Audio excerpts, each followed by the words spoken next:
အားလုံးပဲမင်္ဂလာပါဒီနေ့မှာတော့ကျွန်တော် sharing လုပ်ပြသွားမယ့်အကြောင်းအရာလေးကတော့ကိုဝယ်ထားတဲ့ဖနက်က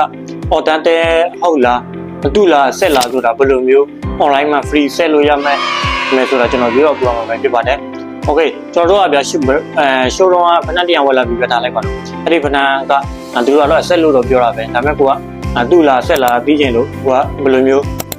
စိတ်ကြီးရမလဲဆိုတာကျွန်တော်ပြောပြပြသွားမှာဖြစ်ပါတယ်ပထမဦးဆုံးကိုယ့်ရဲ့ server တွေတခုခုတည်းဝင်ရမယ်ပေါ့နော်အဲ့ဒီမှာကျွန်တော်တို့ Google ထဲဝင်လိုက်တယ် Google ရဲ့ search bar မှာPython authentic check ဆိုပြီးတော့ရိုက်ရှာလိုက်ပါတယ်အဲ့ဒီမှာပေါ်လာတယ်ပေါ့နော်အဲ့ဒီကနေတစ်ချက်နှိပ်ပြီးရင် free online authentication အဲ့ဒီကနေတစ်ချက်နှိပ်ဒီမှာ try to free အဲ့ဒီကနေတစ်ချက်နှိပ်ရပါမယ်ပြီးရင်တော့သူထဲမှာကျတော့ brand ဆိုပဲပေါ့နော်ကိုဆွဲချင်တဲ့ brand ကိုဆက်လို့ရတယ်ကျွန်တော်ကတော့ new balance ဆက်မှာဆိုတော့ new balance ပဲတစ်ချက်နှိပ်လိုက်ပါတယ်ဒီမှာသူပုံလေးတွေပြထားတယ်ပေါ့နော်အဲ့ဒီတိုင်းကဖနက်လေးကိုတက်ဖို့ရိုက်ပြီးသွားလို့ရတယ်ပေါ့နော်အဲ့ဒီမှာ APR ရတော့ပေးလိုက်ပုံလေးတက်ဖို့ရိုက်ပြီးခဏလေးစောက်ပေးရပါမယ်ပြီးရင်နောက်တစ်ပုတ်ထားရမယ်ပေါ့နော်နောက်တစ်ပုတ်ကျတော့ဖနက်ရဲ့ထိတ်လေးပေါ့နော်ဖနက်ရဲ့ထိတ်လေးတစ်ချက်ရိုက်ပေးရပါမယ်အဲ့ဒီမှာလွယ်လွယ်လေးပဲပေါ့နော်အဲ့ဒီတိုင်းဟိုကစက်တိုက်ရိုက်သွားလို့ရတယ်ပေါ့နော်နောက်ပြီးရင်ဖနက်ရဲ့ဘေးနောက်ဖက်လေးပေါ့နော်နောက်ဖက်လေးတစ်ချက်ရိုက်ပြပေးရပါမယ်အဲ့လိုမျိုးတစ်ချက်ရိုက်ပေးလိုက်ရှင်းလေးတော့ရိုက်ပေးရမှာပေါ့နော်အဲ့ဒါမှသူတို့လည်းဆက်လို့ဆင်ပြေတယ်ပေါ့ပြီးရင်နောက်တစ်ချက်ကျတော့ဖနက်ရဲ့အောက်ဆိုလေးတစ်ချက်ရိုက်ပြပေးမယ်ပေါ့နော်အဲ့လိုမျိုးရှင်းလေးတော့ရိုက်ပေးဖို့လိုတယ်အဲ့လိုမျိုးတစ်ချက်ရိုက်ပေးအောက်ဆိုပြီးသွားရင်ဘာလာမယ် side label side label လေးတစ်ချက်ရိုက်ပြပေးမယ်နော်တစ်စိတ်ချင်းပဲသူလွယ်လွယ်လေးပဲပေါ့နော်သူတပေးမှလည်းပုံလေးပြထားတယ်အဲ့လိုမျိုးရိုက်ပါပေးလိုက်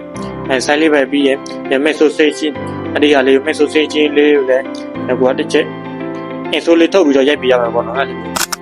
မဲဆိုလေးတစ်ချက်ရိုက်ပေးအဲ့လိုမျိုးရှင်းလေးတော့ရိုက်ပေးရမှာပေါ့နော်ပြီး from or info ရဲ့ရှိဘက်ချမ်းလေးကိုတစ်ချက်ရိုက်ပေးရမှာပေါ့နော်အဲ့လိုမျိုးရှိဘက်ချမ်းလေးကိုတစ်ချက်ရိုက်ပေးရှင်းပြီးရင်တော့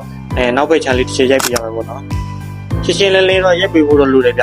အဲ့ဒါမှလည်းသူကဆက်ရတာဆင်ပြေတယ်ပေါ့နော်နောက်ဘက်လေးတစ်ချက်ရိုက်ပေးအဲ့ဒါပဲပေါ့နော်တော့ကိုကအဲ့ဒီမှာကိုတက်ဖို့လေးအားလုံးရိုက်ပြီးသွားရင်တော့အဲ့ဒီမှာအဲ့လိုမျိုးပုံလေးတွေပေါ်လာတယ်အဲ့လိုမျိုးပုံလေးတွေပေါ်လာပြီးသွားရင် submit to free ပေါ့နော်အဲ့ဒီဟာလေးတစ်ချက်နှိပ်ပြီးရင်ကိုရဲ့အဲ့ဒီမှာ Gmail ကောက်လေးတစ်ချက်ထည့်ပေးရတယ်ပေါ့နော်Gmail ကောက်ထည့်ပေးမှပဲသူကအဲ့ဒီ Gmail သူက message လာပို့တယ်ပေါ့နော်အဲ့မှာကျွန်တော်ရဲ့ Gmail လေးရိုက်ထည့်ပေးလိုက်ပါတယ်သူတို့ကတော့တနာရီလောက်ကြာတယ်လို့တော့ပြောလိုက်ပေါ့ချန်ပီယံပေါ့နော်ဒါပေမဲ့ကျွန်တော်စက်တော့ကြတော့တနာရီတော့မကြာဘူးအနည်းဆုံးဘယ်မိနစ်5မိနစ်7မိနစ်လောက်ပဲကြာတယ်အဲ့ဒီမှာ submit for video တစ်ချက်နှိပ်အဲ့လိုမျိုးပေါ့နော်အဲ့ဒါဆိုသူ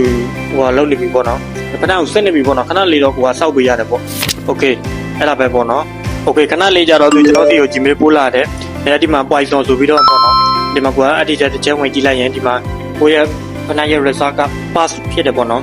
အဲ့လိုမျိုးအစစ်ဖြစ်ကြောင်သူကပြောတယ်ပေါ့နော်အဲ့လိုမျိုးကျွန်တော်ခုနရက်ပေးထားတဲ့ပုံလေးအဲ့လိုမျိုးပေါ်လာတယ်ပေါ့နော်ပြီးရင်ကိုကအဲ့ဒါမှမကျေနပ်သေးဘူးဆိုရင် view my authentication အဲ့ဒီဟာတစ်ချက်နှိပ်ပြီးတော့အထဲကိုထားဝင်လို့ရသေးတယ်ပေါ့နော်အဲ့ဒီမှာ pass ဆိုပြီးတော့သူကပြထားတယ်ပေါ့နော်အခုကျွန်တော်ပြောပြသွားတဲ့အကြောင်းအရာလေးတွေကတော့ကိုဝယ်ထားတဲ့ဖနက်က authentic ဟုတ်လားဒါမှမဟုတ်ရင်အတူလားဆက်လားဆိုတာဒါဘယ်လိုမျိုး online မှာ free ဆက်လို့ရတယ်ဆိုတာကျွန်တော်ပြောပြသွားတာပဲဖြစ်ပါတယ် okay အားလုံးပဲဆင်ပြေကြပါစေနောက်ထပ်ဗီဒီယိုတွေမှာပြန်တွေ့ကြမယ် bye bye